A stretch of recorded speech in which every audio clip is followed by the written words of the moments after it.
అయ్యా, ఇన్నాళ్ళు ఈ ఊళ్ళో వీళ్ళు చేసే దారుణాలు కాస్తా కోస్తా కాదు. నా అదృష్టం ఈ రోజు మీరొచ్చారు. నా పెళ్ళాం తాలి కాపాడారు. ఇప్పుడు కొట్టారు చూడండి, ఇలాగా అప్పుడప్పుడు అక్కడక్కడ కొడుతానండి. అప్పుడే అడిగ వాళ్ళు ఎవరూ లేరని ఘోరాలు చేసేవాళ్ళు తగ్గుతారు. మా బోటోలు హాయిగా బతుకుతారు.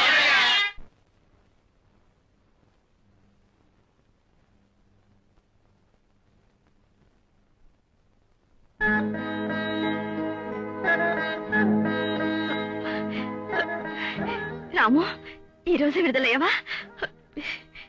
ఎలా ఉన్నావురా? ఎంత పెద్దవాడు అయ్యారా?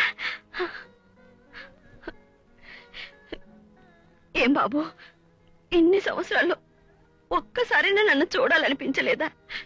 నీకోసం నేను ఎన్నిసార్లు జైలుకి వచ్చాను. కావాలని నన్ను చూడదలుచుకోలేదుగా బాబు. ఆరోగ్యం బాగుందా నాయనా? ఏమిటి బాబు ఇది? నేను మాట్లాడుతూనే ఉన్నాను, నోరు తెరిచి నాతో మాట్లాడు బాబు. మా నాన్న ఎవరమ్మా? చెప్పమ్మా, మా నాన్న ఎవరు? ఇన్ని సంవత్సరాల తర్వాత వచ్చావు. నువ్వు చిన్న పిల్లాడిగా ఉన్నప్పుడు అడిగిన అదే ప్రశ్న మళ్ళీ ఇప్పుడు అడుగుతున్నావే. ఈ అమ్మ గురించి నీ మనసులో ధ్యాసే లేదా? ఇన్ని సంవత్సరాలు నిన్ను తలుచుకుంటున్నందువల్లే మా నాన్న ఎవరైనా అదే ప్రశ్న తిరిగి అడుగుతున్నాను. ఇలా చూడమ్మా, అప్పుడు నేను చిన్నపిల్లాన్ని కనుక కొన్ని విషయాలు నా దగ్గర దాచిపెట్టి ఉండొచ్చు. కానీ ఇప్పుడు చెప్పకపోవడం అర్థం లేదు. చెప్పమ్మా, మా నాన్న ఎవరు? చెప్తాను బాబు. మీ నాన్న గురించి తెలుసుకునే కంటే మీ మావయ్య గురించి ముందు తెలుసుకో. ఎందుకంటే ఆయనే మన కుటుంబానికి దైవం. సీత, ఏమిటమ్మా ఇది ఏడుస్తున్నావు? 2 రోజులుగా భోజనం చేయలేదట, ఎవరితోనో మాట్లాడలేదట. ఏమైంది నీకు? చెప్పు సీత, ఏమైంది నీకు? అన్నయ్య, నేనేమి చెప్పలేని స్థితిలో ఉన్నానన్నయ్య. సీత, నీ అన్నయ్యని నాతో కూడా చెప్పలేవా? చెప్తానన్నయ్య. నువ్వు నన్ను క్షమిస్తానంటే అంతా చెప్తాను. ఏం సీత, నేను క్షమించలేనంత పెద్ద తప్పు చేశావా? అవునన్నయ్య, పెళ్లి కాని ఆడపిల్ల చెయ్యకూడని తప్పు నేను చేశాను. సీత, నా శీలాన్ని నేను పని చేసుకున్నాను. సీత, ఈ భయంకరమైన మాట నాతో చెప్పడానికి నువ్వు ఇంకా బతికున్నావు.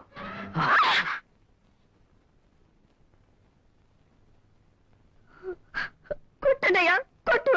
ఎత్తున చెయ్యి దూదించావు, కొట్టు. నువ్వు కొట్టడం వల్ల నా మనసులో ఉన్న భారం, వేదన కొంచెమైనా తగ్గుతాయి. చిచ్చి, నిన్ను ముట్టుకుని చెయ్యి చేసుకోవడానికి సిగ్గుగా ఉంది. అది పాపం అనుకుంటున్నాను. అయ్యో, మన కుటుంబానికి తీరని కళంకం తెచ్చి పెట్టావే. నీ మీద ఎంత నమ్మకం పెట్టుకున్నానో అదంతా పాడు చేశావే. పోనీ నిజం చెప్పు, ఎవరితో పరిచయం అయింది? ఎవరితను? ఎక్కడున్నాడు? అదైనా చెప్పు. అన్నయ్య, ఒకరోజు వారిని కలుసుకున్నాను. ఆ తర్వాత నీళ్లు కావాలని అడుగుతూ ఇంట్లోకి వచ్చారు. ఇంట్లో అమ్మలేదు. నా ఇష్టానికి వ్యతిరేకంగా నేనెంత చెప్పినా కూడా వినకుండా.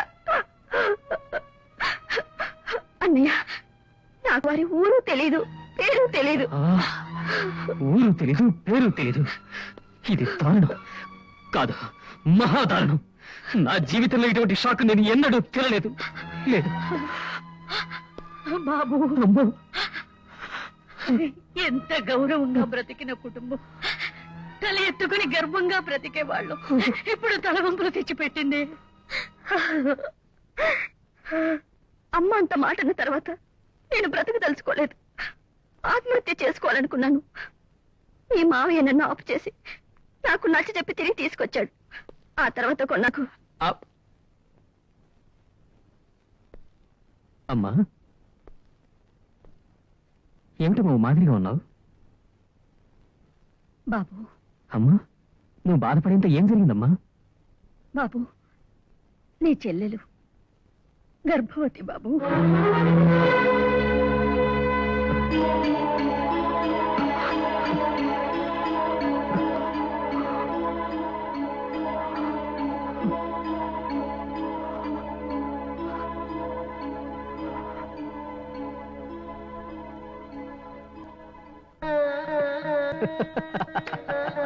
అమ్మా ఒక్క నిమిషం, ఒక్క నిమిషం, కాసేపు ఓపిక పట్టు.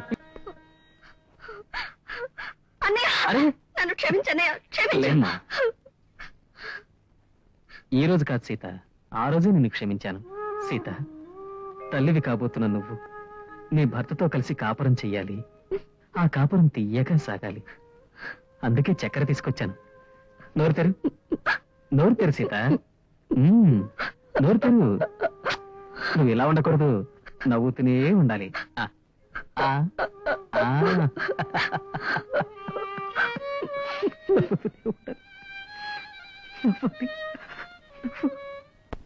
రండి రండి.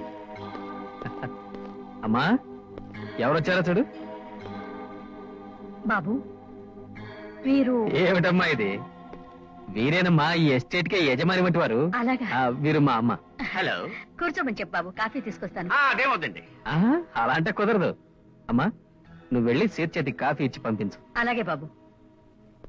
సీత? ఏం మిస్టర్, ఈ పేరు ఎక్కడో విన్నట్టుంది కదూ? నో నో, అలాంటిదేం లేదు. అవునవును, మీ అనుభవంలో ఎందరో అమ్మాయిలను చూసుంటారు. అన్ని పేర్లు ఇలా జ్ఞాపకం ఉంటాయి. Yes yes, you are right.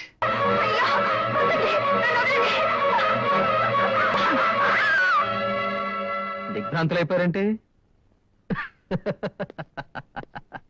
ఓహో, దీని పేరు సీత, నా ముద్దుల చెల్లెలు. మీ చెల్లెలా? ఆహా, కూర్చోండి మిస్టర్ ప్రకాష్. ఈవిని మీరు చూశారు కదూ? లేదు, నేను ఈమెను చూడలేదు. ఈమెని మిస్టర్ ప్రకాష్, మీరేదో షాక్ లో ఉన్నారు. కొంచెం నిదానంగా ఉంటే అన్నీ గుర్తొస్తాయి. కాఫీ తాగితే సరిపోతుంది. కాఫీ ఇవ్వమా? వద్దు, నా కాఫీ వద్దు. ఆహా, మీరు మళ్ళీ రావాల్సి ఉంటుంది. కూర్చోండి, ధైర్యంగా ఉండండి. మిస్టర్ ప్రకాష్, అంత త్వరగా మిమ్మల్ని ఇక్కడి నుంచి పంపించను. రాజు, నన్ను మీ ఇంటికి తీసుకొచ్చి అవమానించాలనుకుంటున్నావా? లేదు, మా కుటుంబానికి మీరు తెచ్చిన అవమానాన్ని తుడిచేయాలనుకుంటున్నాను. నిజం మీకు తెలియచేస్తాను. నిజమా? అవును, మీ బిడ్డ నా చెల్లెలి కడుపులో పెరుగుతున్నదనే నిజం మీకు తెలియపరచాలిగా. అబద్ధం, అంతా అబద్ధం. ఏది అబద్ధం? మీరు నన్ను కలుసుకోవడం అబద్ధమా? మా ఇంట్లో ఎవరు లేని టైంలో వచ్చి మీరు నన్ను... నీతో మాట్లాడడానికి సిద్ధంగా లేను. ప్రకాష్, మీరు మాట్లాడే తీరాలి, మరో దారే లేదు. కమాన్, తను అడిగే ప్రశ్నలకి బదులు చెప్పండి. నేనెవరినో తెలుసు.